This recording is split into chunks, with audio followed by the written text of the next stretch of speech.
Hi everyone, welcome back to the Investing Iguana, where I share with you the latest news and insights on the world of REITs.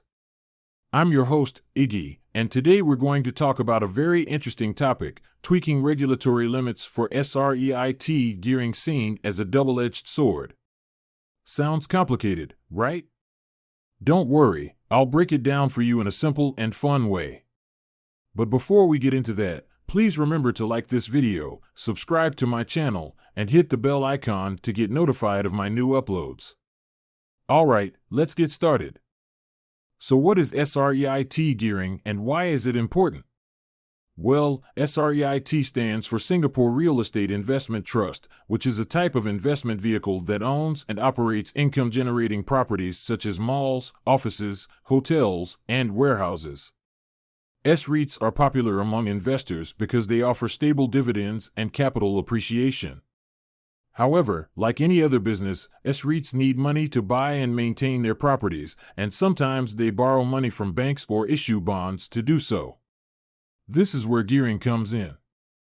Gearing is the ratio of a REIT's debt to its total assets. It measures how much leverage a REIT has, or how much it relies on borrowed money to finance its operations. The higher the gearing ratio, the more debt a REIT has compared to its assets. For example, if a REIT has $100 million of assets and $50 million of debt, its gearing ratio is 50%. This means that half of its assets are financed by debt. Now you might be wondering, is having a high gearing ratio good or bad? Well, the answer is, it depends. Having a high gearing ratio can be good if the REIT can use the borrowed money to invest in properties that generate higher returns than the interest cost of the debt. This way, the REIT can increase its income and dividends for its shareholders. However, having a high gearing ratio can also be bad if the REIT faces difficulties in repaying its debt or refinancing it at favorable terms.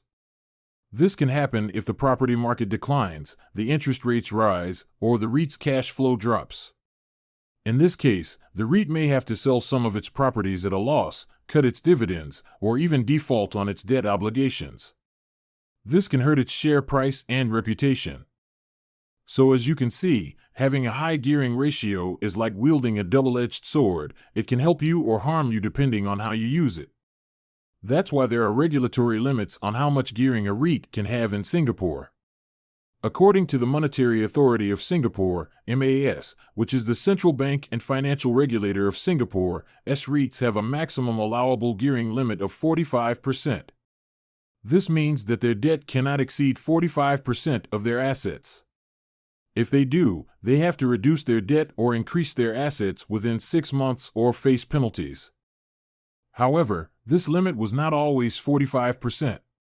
In fact, it was increased from 35% to 45% in April 2020 as part of the government's response to the COVID-19 pandemic. The reason for this was to provide S-REITs with more flexibility and liquidity to manage their capital structure during the crisis. By allowing them to have more debt, they could access more funds to cope with the challenges posed by the pandemic, such as lower rental income, higher operating expenses, and weaker property valuations. But now that the situation has improved somewhat and some S-REITs have recovered from the pandemic's impact, there are calls for MAS to review and revise the gearing limit back to 35% or lower. Some analysts and investors argue that having a lower gearing limit would be better for S-REITs in the long run because it would reduce their financial risk and improve their credit ratings. They also point out that most S-REITs have not utilized the full 45% limit anyway, as they have maintained an average gearing ratio of around 37% as of June 2021. Therefore, lowering the limit would not affect them significantly. However, not everyone agrees with this view. Some industry players and experts contend that having a higher gearing limit would be beneficial for S-REITs as it would allow them to take advantage of growth opportunities in the post-pandemic era. They say that by having more debt capacity, S-REITs could acquire more properties or redevelop their existing ones to enhance their portfolio quality and diversification. They also note that S-REITs have been prudent and disciplined in managing their debt levels and have maintained healthy interest coverage ratios, ICRs, which measure their ability to pay their interest expenses from their earnings. So who is right? Well, there is no definitive answer to this question. It really depends on your perspective and preference as an investor. Some investors may prefer S-REITs with lower gearing ratios because they are more conservative and less risky. Others may favor S-REITs with higher gearing ratios because they are more aggressive and have more growth potential. Ultimately, you have to do your own research and analysis and decide what suits your investment goals and risk appetite. But one thing is clear: tweaking the regulatory limits for S-REIT gearing is a double-edged sword that has both pros and cons. It can help or hurt S-REITs depending on how they use their debt wisely or unwisely.